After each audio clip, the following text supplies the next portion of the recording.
বলছি একটু বিরিয়ানি খেতে মন চাইছে গো, দুটো বিরিয়ানি পার্সেল করে নিয়ে এসো। আর শোনো, দোকানদারের কাছে বড় দেখে লেগ পিস চেয়ে নিও কিন্তু।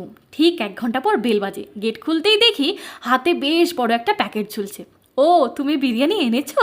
তবে একটা পার্সেল কেন? হাজব্যান্ড বলে আমি খাবো না তো তাই। ভীষণ আনন্দে পার্সেলটা খুলে থালার ওপর সবে উল্টেছি, থালার ওপর কি দেখলাম জানো? কাঁচা দুটো লেগ পিস। কি গো বলতেই ব্যাগের মধ্যে বাসমতি চালটা আছে, বের করে বিরিয়ানিটা বানিয়ে নাও। কি, দুটো লেগ পিস দিয়ে বিরিয়ানি বানাবো?